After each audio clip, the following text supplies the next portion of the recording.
Key element for stable VoIP network. In this video, I'll try to show you some of the network elements that really affect the VoIP quality.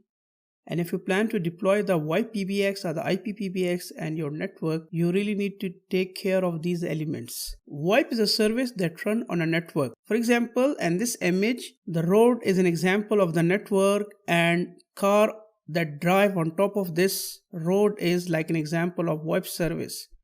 On this road, if we face some obstacles or bumps, then definitely we will not be having a smooth drive.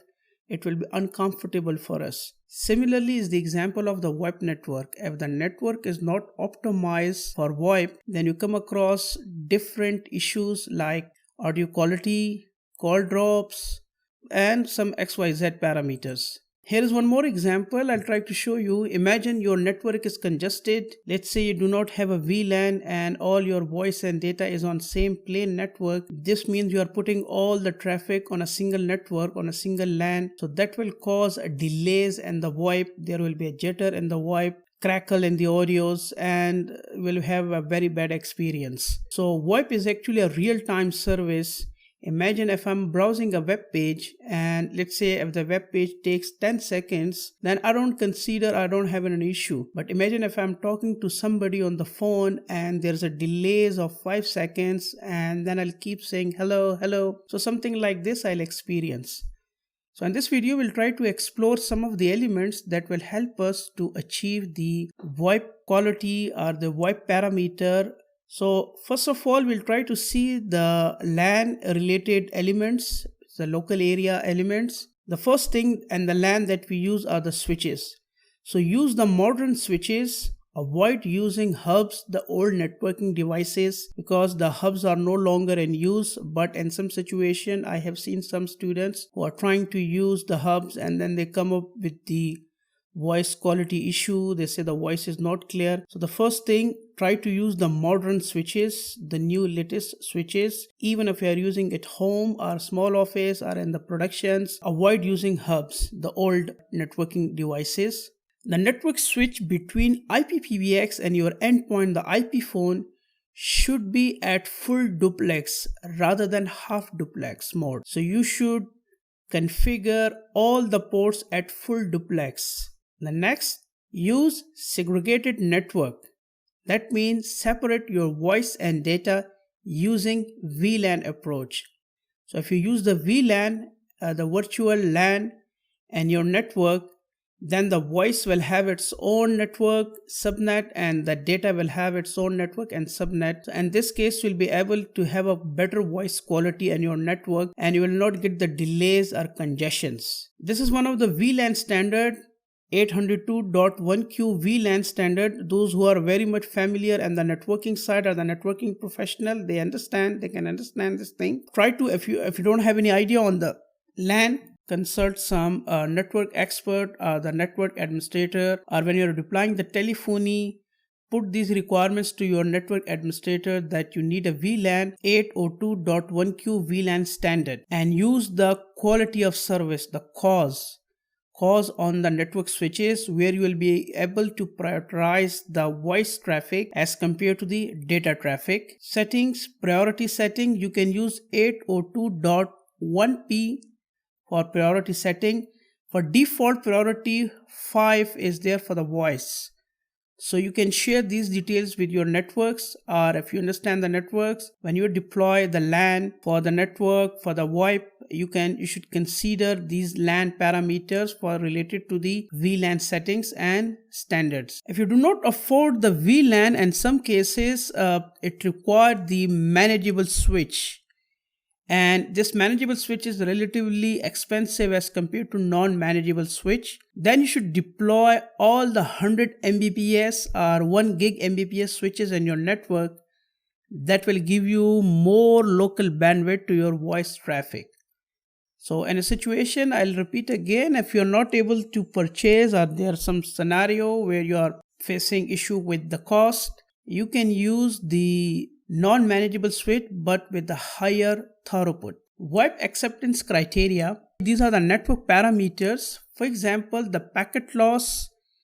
If you have a packet loss less than 1%, the green bar you will have a greater voice quality.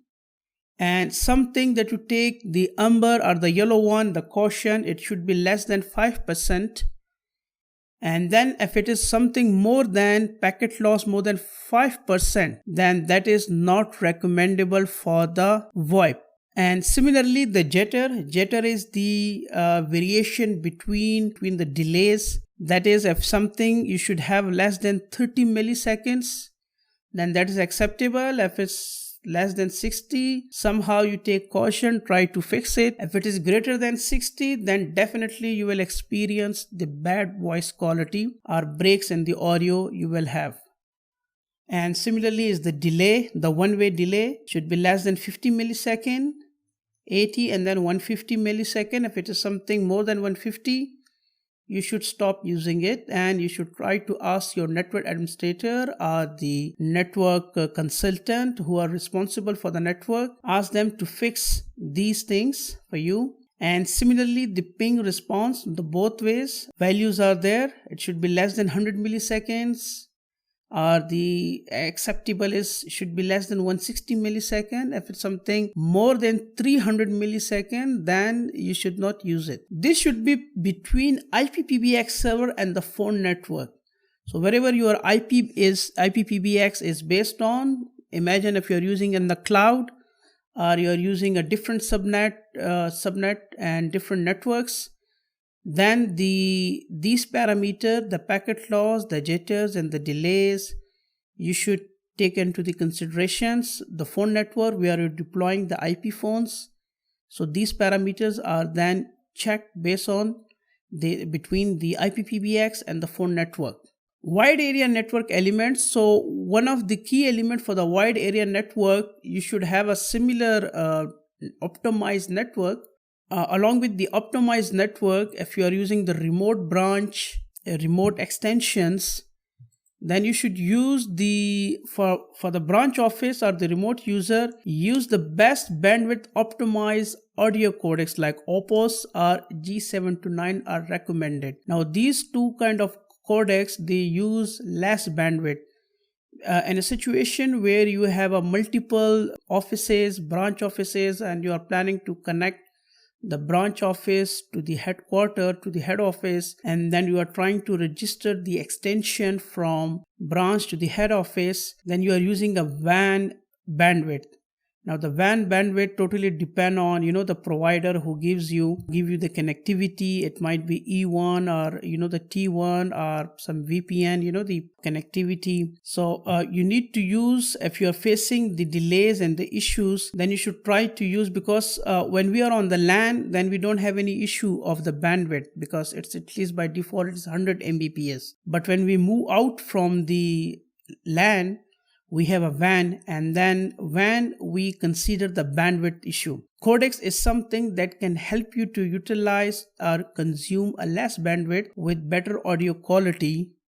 Here is a chart. Bitrate 40 kbps per channel.